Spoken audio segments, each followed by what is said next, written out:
Izinkan saya perkenalkan diri ya, mungkin ada beberapa yang belum kenal. Nama saya Kisha, dan saat ini puji Tuhan karena anugerah Tuhan diizinkan untuk melayani khususnya di bidang anak-anak youth ya. Jadi saya pribadi berdirinya di BPT Maranatha, cuma dengan Om Kim, Tante, Parisa, Cipang udah seperti family, kayak beberapa kali ketemu, beberapa kalau ada acara di GCC juga suka ikut gitu. Dan sore hari ini atas anugerah Tuhan diberikan kesempatan untuk sharing. Saya pokoknya minta saya agak deg-degan ya, udah deg-degannya udah lama, seminggu yang lalu siapa saya gitu ya bisa sharing sesuatu hal, tapi hari ini izinkan saya yang berdosa juga untuk memperlihatkan atau sama-sama kita mengenal bagaimana pribadi Allah yang besar, bagaimana pribadi Allah yang kita sembah. Dan di bulan ini saya dapat info dari Eko Yusuf juga, di sini sedang membahas tentang series tentang Tuhan ya, jadi tentang Tuhan yang berkuasa, mungkin bisa dikenal istilahnya dengan Jehovah Jireh, Jehovah Shalom, Jehovah Rafa. Dan hari ini kita mau sama-sama belajar tentang Engkaulah penyembuhku, atau biasa dikenal mungkin Jehovah Rafa ya. Kita sama-sama buka dulu di Keluaran 15.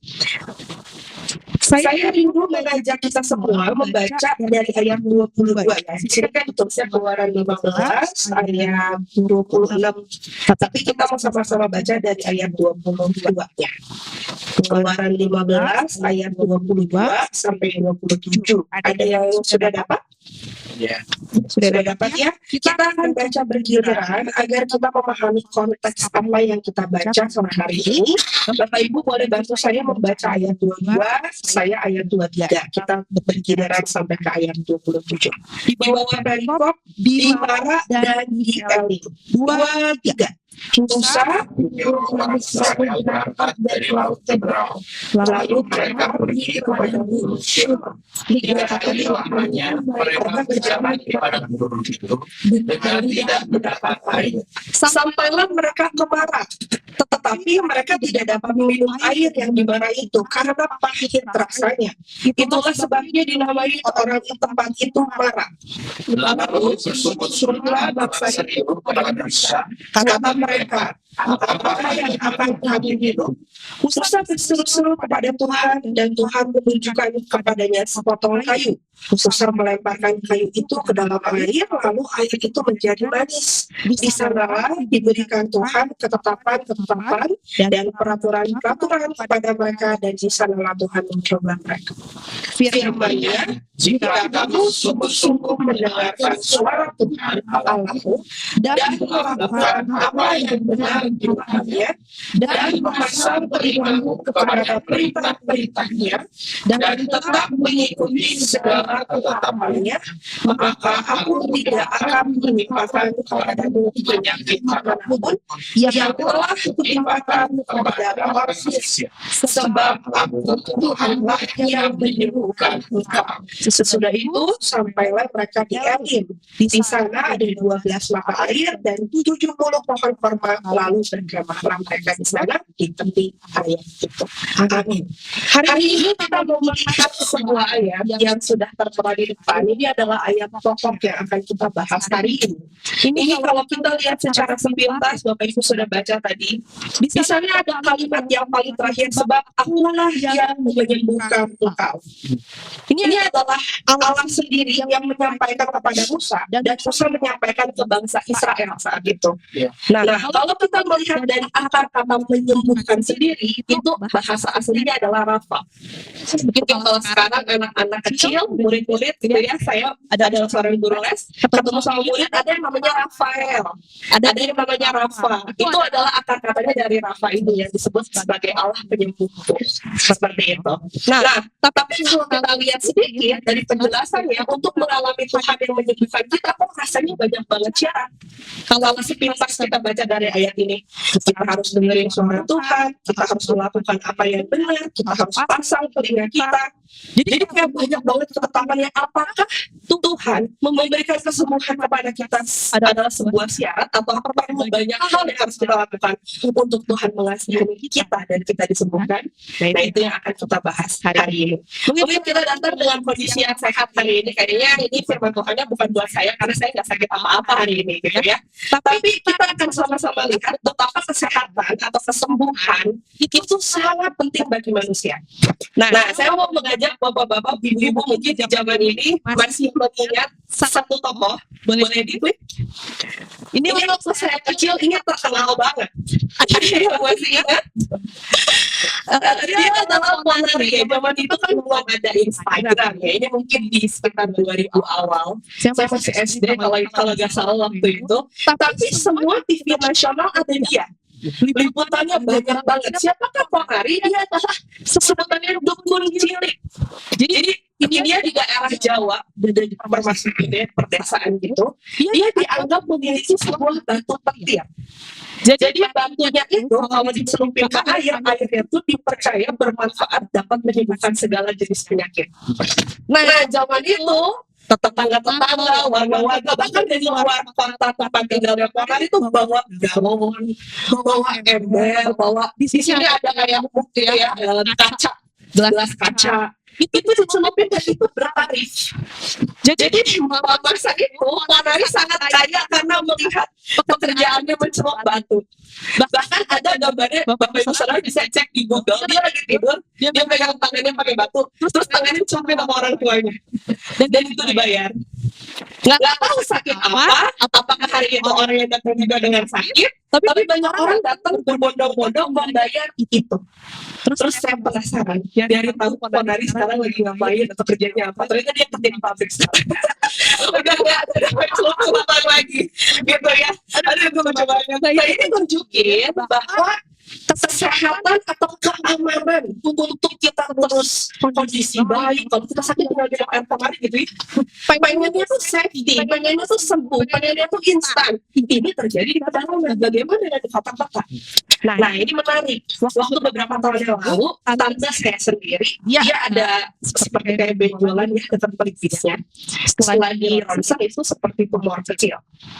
Nah, karena dia hopeless, gimana ya? Biaya berobat mahal, nggak ada asuransi dan seterusnya, BPJS bantunya luar biasa. Akhirnya ada alternatif. Dia dapat kayak message WA gitu tentang katanya sih hamba Tuhan dapat karunia penyembuhan. Jadi diundang untuk datang. Akhirnya dia dengan sekeluarga yang lain datang ke tempat itu. Nah, dia chat sama saya, deh tante dapat ini. Terus saya baca, dapat dari mana? Ada nggak dari WA? Dia bilang gitu. Jadi sekarang tante mau kesana, siapa tahu benjolannya sembuh. Terus udah gitu chat saya nggak dibalas. Ternyata dia kesana, handphone harus dimatiin. Jadi chat sama saya tuh ngedadak banget.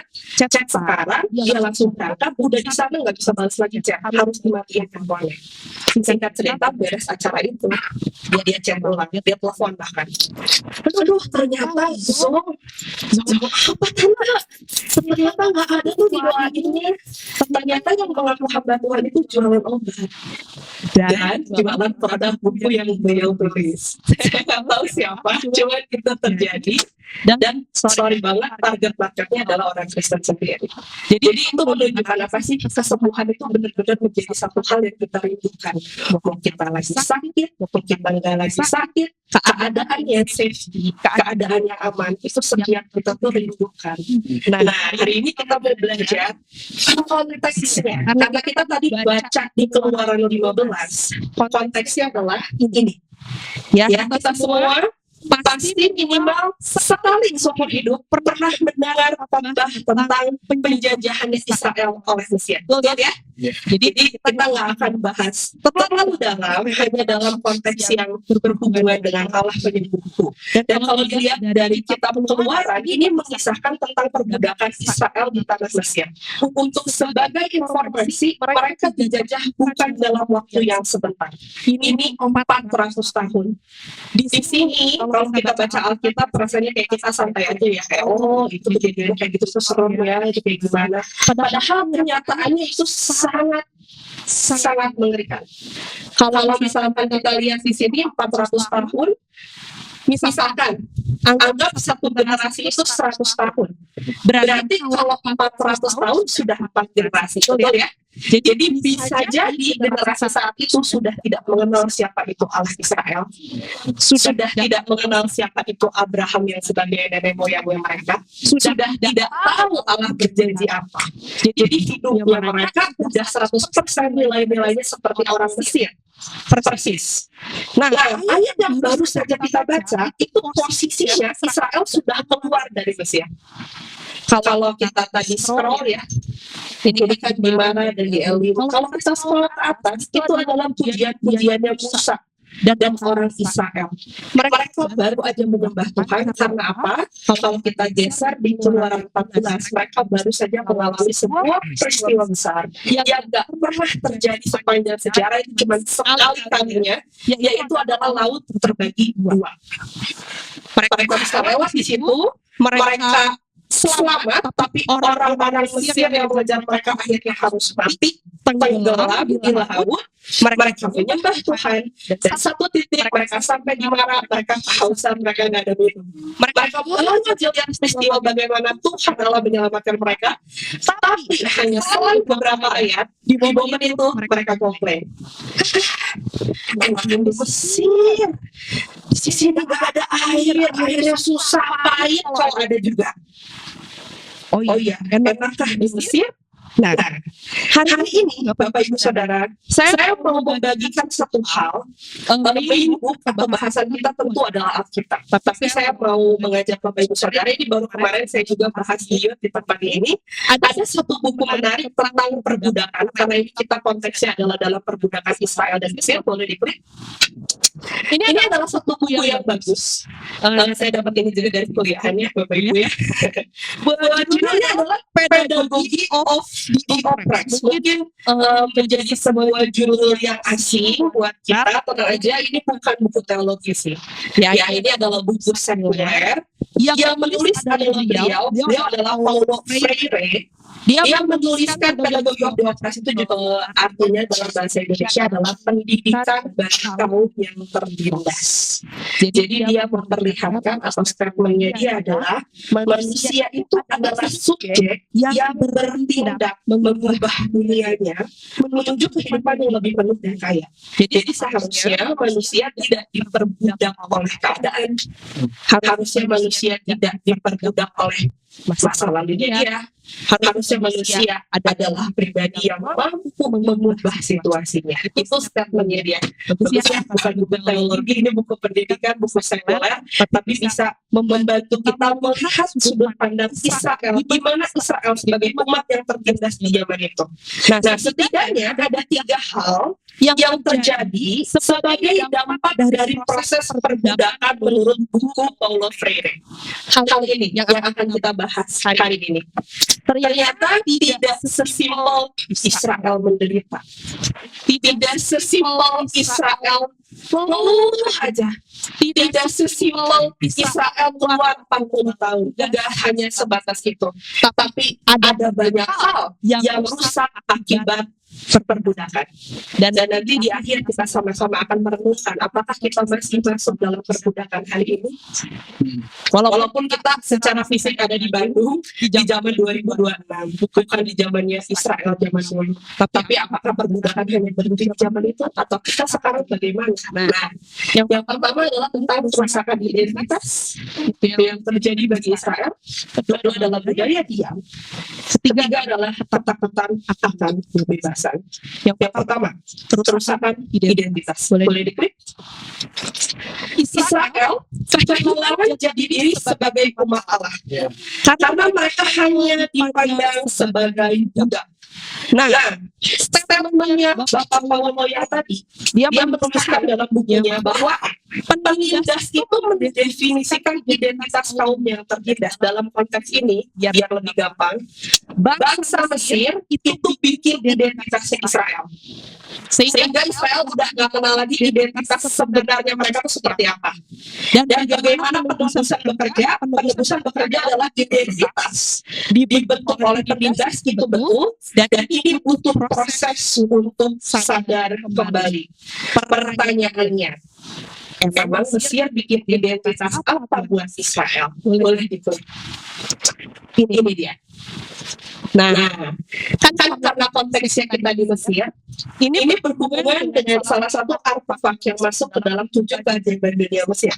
Di dunia, yaitu kalau di Mesir adalah piramid. Piramid ini bukan hanya untuk objek foto, Bapak Ibu Saudara, tapi ini adalah sebuah simbol kasta yang ada di Mesir. Kita bisa lihat ya, dari puncuk paling atas itu adalah Firaun.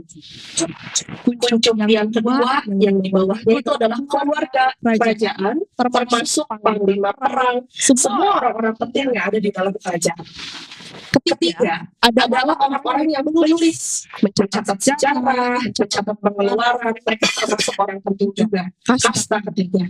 Kasta keempat adalah mereka yang mampu membuat patung, membuat sesembahan, bikin kursi, bikin meja, punya skill yang bagus untuk membuat sesuatu.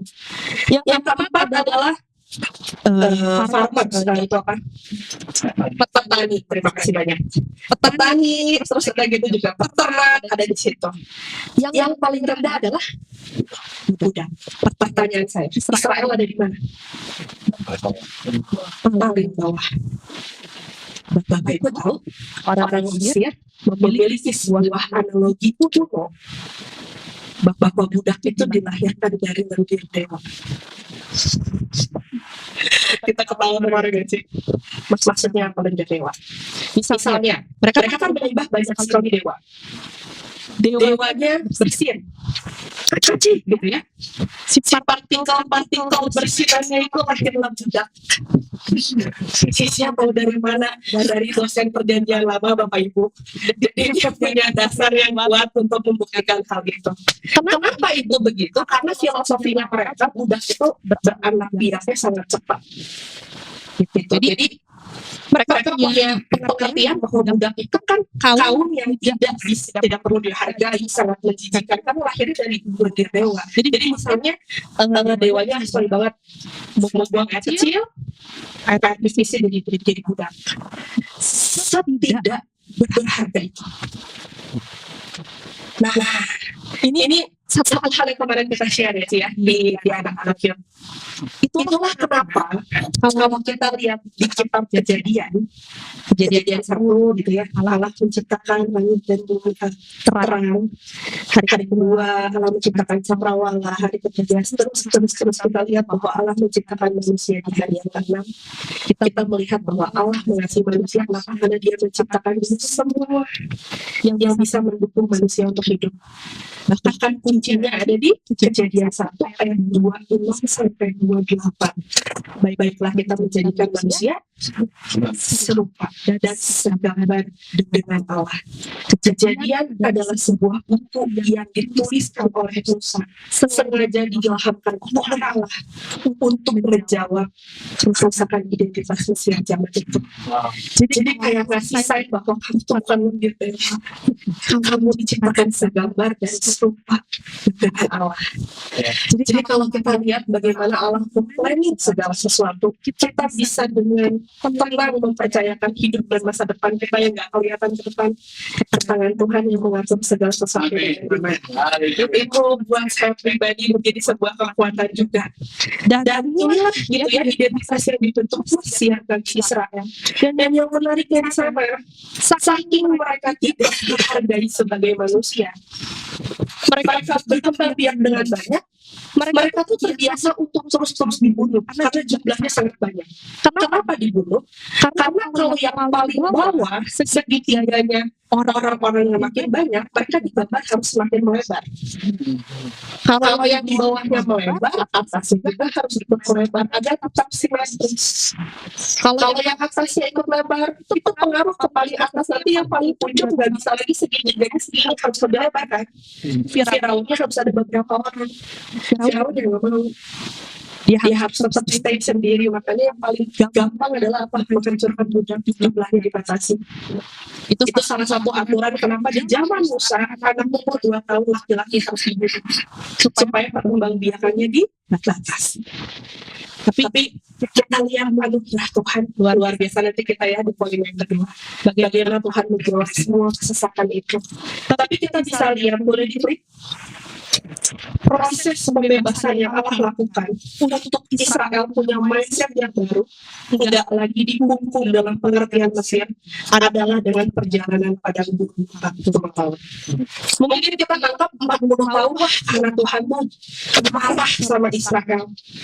Tuhan udah sepenuhnya, misalkan Allahnya perjanjian lama tuh serem banget, bentar-bentar dihukum, bentar-bentar dihukumnya juga. Iya 40 tahun loh. Kalau kita bisa cari di Google, perjalanan dari Mesir ke Kanaan hanya 25 hari sebenarnya dengan jalan kaki.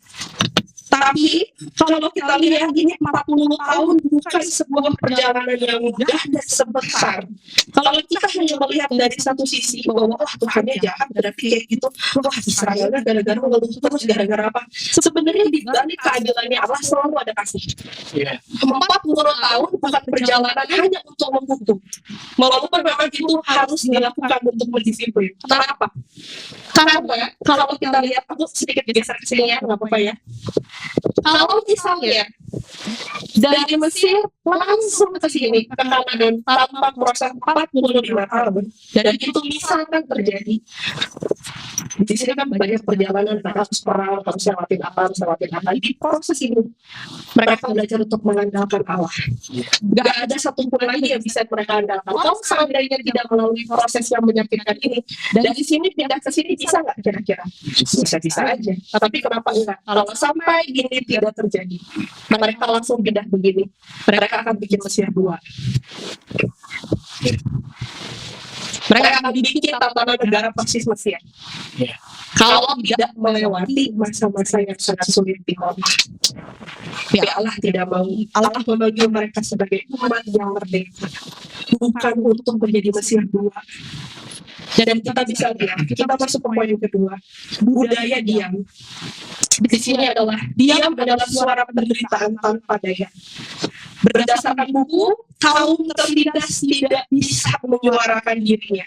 Ketika Israel para budak itu lelah, ketika para budak itu ingin istirahat, ingin tidur, ingin makan, bahkan maaf banget harus ke toilet, mereka nggak punya kesempatan untuk menyuarakan saya mau istirahat. Budak itu berbeda dengan IRT ya. IRT digaji, masih ada kesempatan untuk pulang, ada istirahatnya. Budak itu tidak memiliki kesempatan untuk dirinya sendiri. Bentar-bentar harus izin, bahkan untuk ngomong pun nggak dikasih kesempatan. Makanya mereka cuma bisa diam. Mereka cuma bisa suara kemarahan mereka hanya bentuknya adalah arangan, bentuknya adalah komplain, bentuknya adalah mengeluh. Sampai kapan harus kayak gini, capek atau apa gitu ya bahasanya. Dan kita lihat bahwa Allah memecah budaya diamnya mereka dengan mendengar cerita mereka. Itu menunjukkan bahwa Allah tidak diam, Allah tidak meninggalkan mereka. Bisa aja Israel, dan pada saat itu kemungkinan Israel telah tidak mengenal Allah, tapi Allah mengenal mereka. Dan bisa kita lihat dalam budaya diam, ini adalah karakter Israel yang terbentuk akibat perbudakan. Bangsa Israel terbiasa menerima tatanan yang menindas sebagai sesuatu yang alami dan tidak bisa diubah. bangsa Israel kehilangan kesadaran kritis untuk menyadari ketidakadilan dan memperjuangkan perubahan. Hari ini di zaman modern, apakah ini sudah tidak ada? Jawabannya adalah tidak ada. Tahu dari mana? Tahu dari kalau kita nonton, atau saya udah nggak nonton TV sejujurnya. Saya nonton di Netflix. Tapi kalau lihat berita di Instagram, salah satu yang lagi rame kemarin ini adalah Bapak Ibu ada yang tahu Mensrea, Panji Pragiwaksono. Tahu ya? Dia diancam untuk dilaporkan karena pencemaran nama baik katanya. Tapi saya nonton juga caranya baru setengah awal. Dia bicara gini, untuk ngomong ke pemerintah yang atas kita mungkin belum tentu didengar. Tapi yang kita lakukan sekarang apa? Kita belajar untuk mendidik siapapun audiens yang hari ini mau belajar, generasi muda. Dan akhirnya dia dilaporkan. Budaya dia tuh ada banget zaman sekarang. Ketika seseorang tidak lagi bisa menyuarakan kekritisannya, dianggap berbahaya, langsung dibuka melapor polisi. Itu ada banget, mau di pemerintahan, mau di tempat sistem pendidikan, mau di relasi-relasi yang kita bangun. Kalau misalkan berbeda sedikit, langsung nggak salah sama berasa sama dia. Ada banget. Dan bangsa Israel di sini menjadikannya apa? Mereka tidak punya akses untuk menyuarakan penderitaan mereka secara terbuka. Makanya kita bisa lihat banyak banget ya keluhannya Israel, banyak banget ya komplainannya Israel. Iya, karena di Mesir mereka nggak bisa melakukan apapun. Jadi hanya bisa ngeluh, hanya bisa takut, hanya bisa marah-marah, hanya bisa marah-marah di sana. Dan Allah memecah budaya dia. Inilah yang Allah lakukan, Allah yang besar, untuk memberikan 10 hukum Taurat. Boleh diklik. Rasa gak nyambung ya. Tuhan kok mau menyembuhkan Israel dari budaya diam, tapi malah dikasih 10 hukum Taurat. Oh iya, Bapak Ibu. Karena kita lihat ya, hukum Taurat. Hukum pertama adalah kasihilah Tuhan Allahmu dengan segenap hatimu. Oke. Yang kedua, jangan ada Allah lain di hadapanku. Jangan ada Allah lain di hadapanku. Kenapa? Ini dikasih oleh Allah sebagai hukum Taurat. Karena di Mesir, hal yang biasa untuk menyembah banyak Allah. Jadi dikasih obatnya, dikasih ketetapannya. Kamu harusnya begini. Akulah Allahmu, bukan banyak-banyak Allah. Kalau ini bercermin dari apa nih? Ini lucu nih. Ini zaman sekolah minggu kan kita belajar tentang 10 tulah. Kalau kita mengenal 10 tulah, Bapak Ibu, ini bukan tentang trik magician-nya Allah. Wah, kita bikin ada kata banyak gitu ya. Ada lalat pikat banyak. Itu semua punya filosofi. Yes. Itu adalah filosofinya apa? Mempermalukan dewa-dewanya Mesir. Salah satunya misalnya air menjadi darah. Salah satu pusat perairan besar di Mesir adalah Sungai Nil. Ketika Sungai Nil jadi darah, itu mempermalukan dewa yang dianggap Sungai Nil. Jadi bukan cuma trik sulap. Itu semua punya alasan mempertunjukkan kepada bangsa Israel secara khusus bahwa inilah aku, Allahmu. Wow. Dan kalau kita lihat 10 hukum Taurat bicara soal jangan ada padamu Allah lain di hadapanku, karena di sana banyak sekali dewa. Jangan membangun patung yang menyerupai apapun dan kamu sujud menyembah kepadanya, karena di sana banyak banget patung, bahkan ada masuk ke dalam kasta. Mereka yang bikin patung punya kasta lebih tinggi daripada kita. Ada lagi, karena ini bicara soal mereka dikasih kebebasan untuk bisa berbicara, mereka dikasih sabar. Budak itu nggak kenal sabat. Sabat itu apa sih? Sabat itu adalah kesempatan buat libur bagi budak. Mereka nggak kenal Senin pokoknya sampai Minggu, yang pagi bangun tidur sampai tidur lagi kerja. Dan Allah memecah perbudakan itu dengan memberikan sabar. Ketika bangsa Israel, ketika kita tadi lihat ya, ada segitiga di Mesir, yang paling bawah itu biasa dibunuh, Allah memberikan hukum jangan membunuh. Karena mereka melihat itu semua lumrah untuk dilakukan. Jadi kalau kita mengerti benang merahnya, mengapa Allah memberikan hukum? Ini bukan sebuah peraturan yang mengekang. Ini adalah peraturan yang membebaskan. Jadi kita kalau lihat main bola, saya sendiri Bapak Ibu merenungkan ini, saya berapa nangis ya. Kok bisa gitu Tuhan tuh mikir yang kayak gitu. Kadang-kadang kita underestimate sama Tuhan. Begitu dia melakukan sesuatu hal yang kita nggak suka, kita merasa, aduh, aku tuh udah pelayan sama Tuhan. Kurang apa sama Tuhan, sehingga doa aku tuh kayak sia-sia aja gitu, kayak nggak dijawab. Rasanya pengen komplain seperti itu. Tapi begitu kita melihat segala sesuatu yang Tuhan izinkan terjadi dalam hidup kita, walaupun packagingnya kita nggak suka, dan dia izinkan itu terjadi dalam hidup kita, bukan untuk menyiksa kita, itu untuk kebaikan kita. Dan dalam segala hal yang mungkin kita anggap itu menyakitkan, ada sebuah kabar baik buat kita bahwa dia bekerja dalam segala sesuatu dan dia tidak pernah meninggalkan kita sendirian.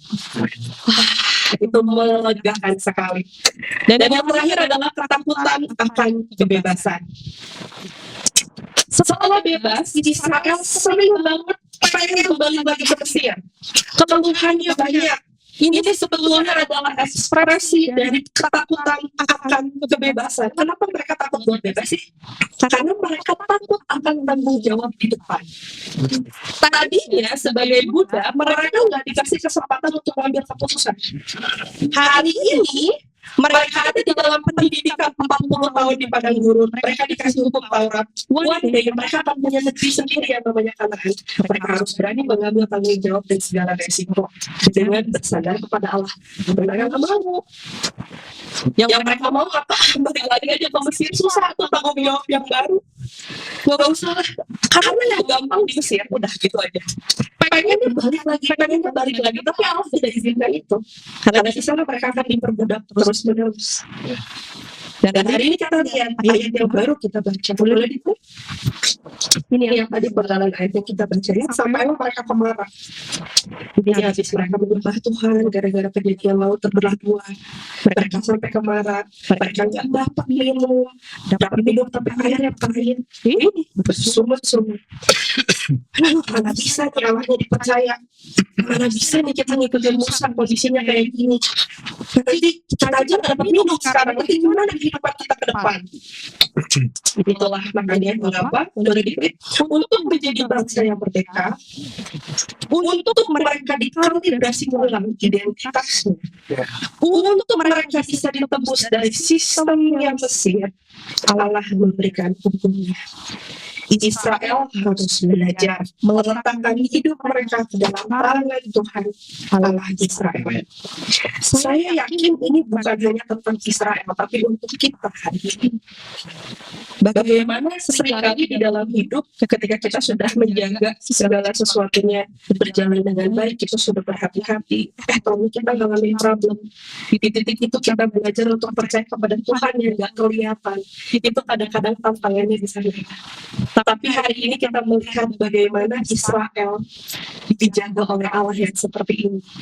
Allah yang sama juga berjalan dengan kita hari ini, Bapak Ibu Saudara.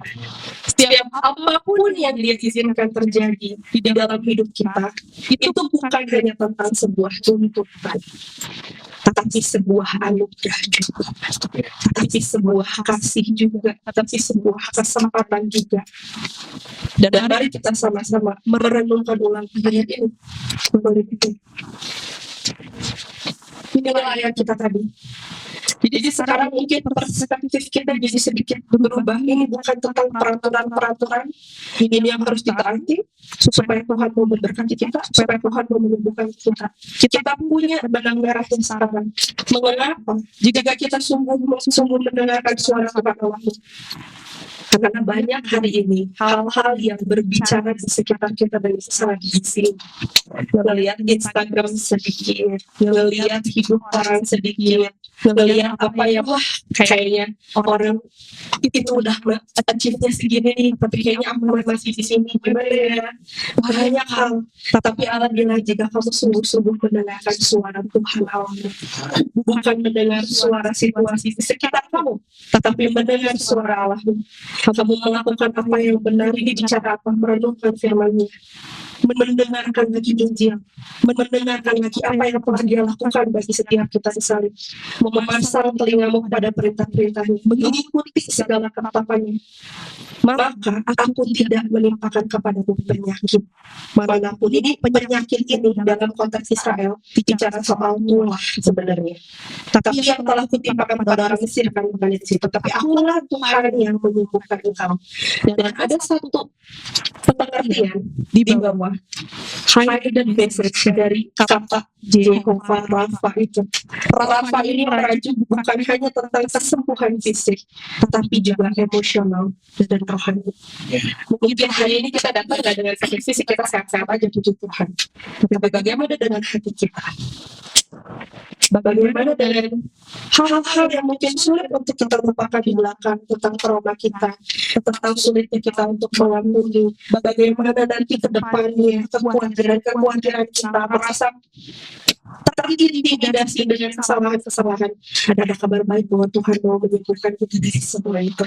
Dan apa yang Dia lakukan di salib sudah selesai, membayar semua itu bagi setiap kita. Boleh diklik? Jehovah Rafa adalah Allah yang menyembuhkan.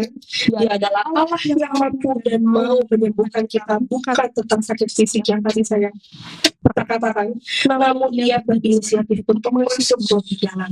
Dia rindu menyembuhkan manusia dari perbudakan yang paling besar.